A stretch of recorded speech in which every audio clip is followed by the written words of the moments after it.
Hello प्यारे बच्चों, मेरे चैनल में आप सभी का बहुत बहुत स्वागत है।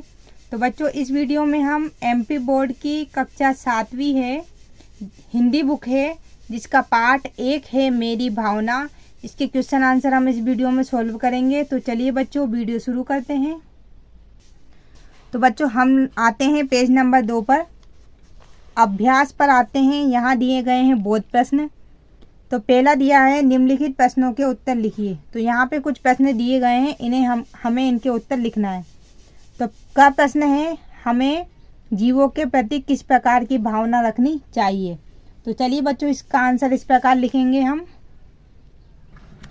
तो बच्चों, इसका आंसर इस प्रकार है, यहाँ से लिखेंगे हम, हमें संसार के समस्त की जगह बच्चों आप सभी भी कर सकते हैं। ठीक है, क्या कर सकते हैं, सभी।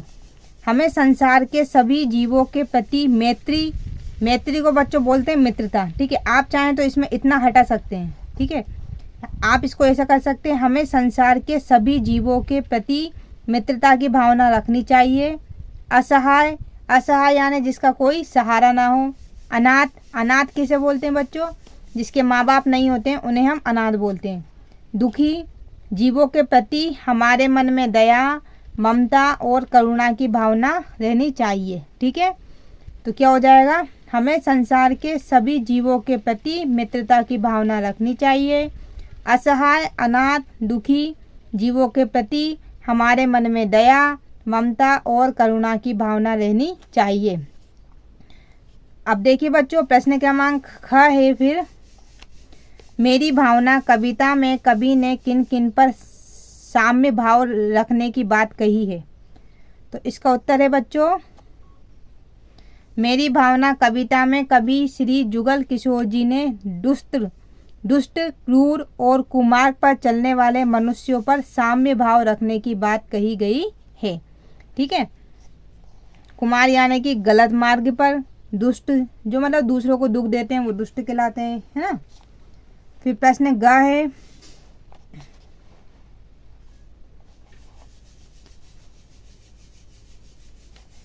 देशा उन्नति से कवि का क्या आशय है, कवि किस तरह की देशों उन्नति में सम्मिलित होना चाहता है। तो इसका उत्तर है बच्चों, देशों उन्नति यानी बच्चों देश की उन्नति करना। ठीक है, तो देशों उन्नति से कवि का यह आशय है कि भारत देश में रहने वाले सभी व्यक्ति देश के नैतिक उत्थान में सहायक बने, उनका अपना चरित्र हो, यानी कि अच्छे चरित्र वाले हो, है ना, गलत काम ना करें। कवि देश की उन्नति में सहभागी बनना चाहता है। इसके लिए वह चाहता है कि सब अपने आत्म स्वभाव को समझें, सुख दुख की स्थिति से सहिष्णुता का परिचय देवें, विषम परिस्थितियों में भी धैर्य धारण करें। विषम यानी कि कठिन परिस्थितियाँ, जब हमारे बच्चों जीवन की कठिन परिस्थितियाँ आती हैं तो हमें क्या रखना चाहिए, धैर्य रखना चाहिए, है ना। जैसे जैसे ये परिस्थितियाँ जो आई हैं, धैर्य रखोगे तो ये परिस्थितियाँ भी हमारी निकल जाएंगी। ठीक है बच्चों, चलिए अब हम प्रश्न क्रमांक 2 पर आते हैं। तो देखिए बच्चों, प्रश्न क्रमांक क्या है, निम्नलिखित शब्दों में से सद्गुण और दुर्गुण के लिए प्रयुक्त शब्दों की सूची अलग अलग बनाइए। सद्गुण यानी बच्चों जो अच्छे गुण होते हैं उनको सद्गुण बोलते हैं, और जो दुर्गुण यानी कि जो बुरे गुण होते हैं उनको दुर्गुण बोलते हैं। तो आपको बताना सद्गुण कौन से हैं और दुर्गुण कौन से हैं।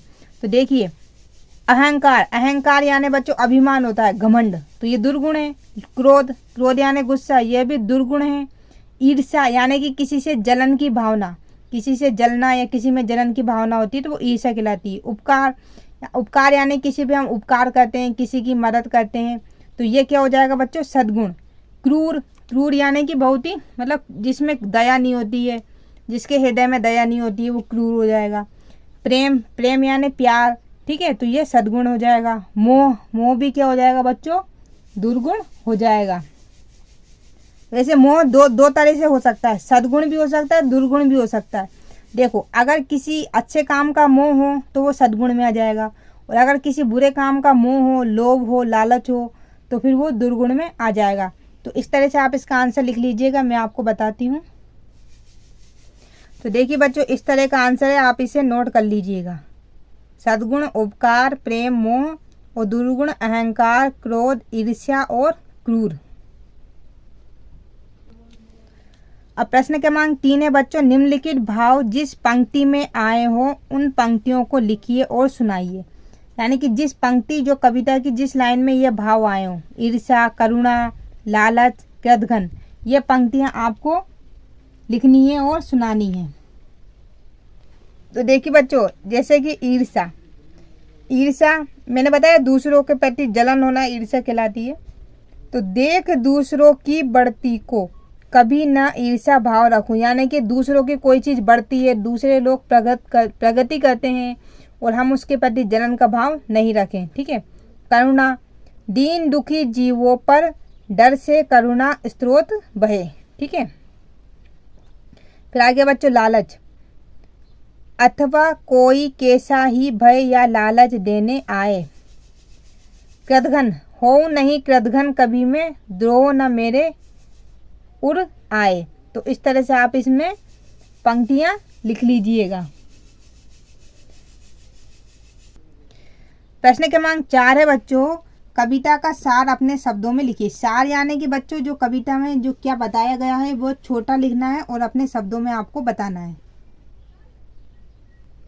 तो इसका उत्तर बच्चों इस प्रकार लिखेंगे, मेरी भावना कविता का सारांश या सार। सार आ जाए या सारांश आ जाए, दोनों एक ही चीज होती है। भक्त भगवान के समक्ष प्रार्थना करते हुए कहता है कि, मतलब भगत है वो भगवान के सामने प्रार्थना करते हुए कहता है कि मेरे मन में अहंकार का भाव ना हो। अहंकार यानी घमंड का। ठीक है। मैं किसी पर क्रोध ना करूं, यानी कि मैं किसी पर गुस्सा ना करूं, किसी के प्रति ईर्ष्या ना रखूं, ईर्ष्या ना रखूं या ईर्ष्या ना करूं। ठीक है। सरल और सच्चा व्यवहार करूं, दूसरों का उपकार करूं, सब जीवों के प्रति मित्रता का भाव रखूं, सभी जीवों से दोस्ती का भाव रखे, दुष्टों के प्रति मेरे मन में बैर भाव ना हो, गुणवानों का सदैव आदर करूं, मन में विरोध का भाव न रखूं। ठीक है। किसी से लड़ाई झगड़े का भाव नहीं रखना चाहता ये।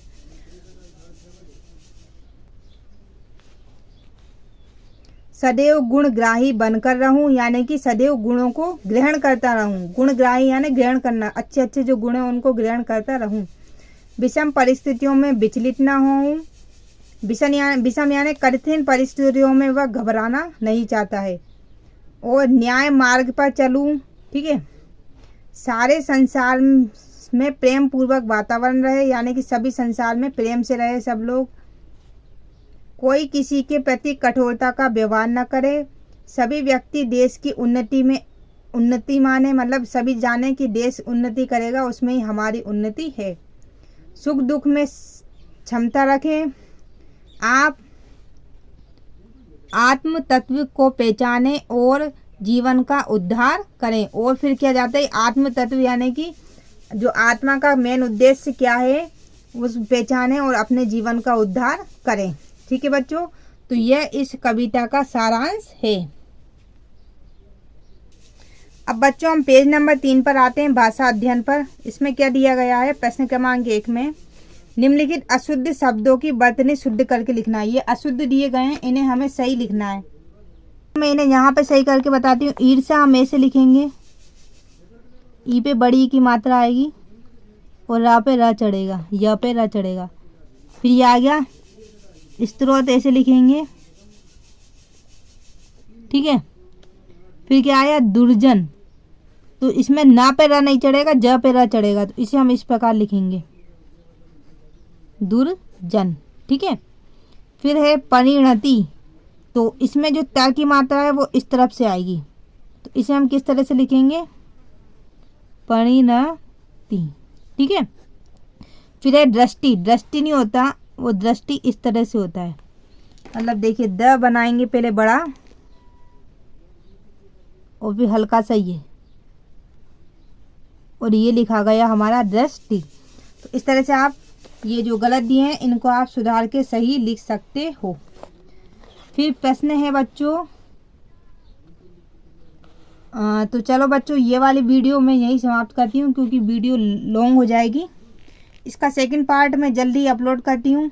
उम्मीद करती हूँ मैं आपको हमारी वीडियो पसंद आई होगी। वीडियो अगर थोड़ी सी भी अच्छी लगे तो प्लीज़ लाइक ज़रूर करना। चैनल पर नए हैं तो प्लीज़ चैनल को सब्सक्राइब करना नहीं भूलना।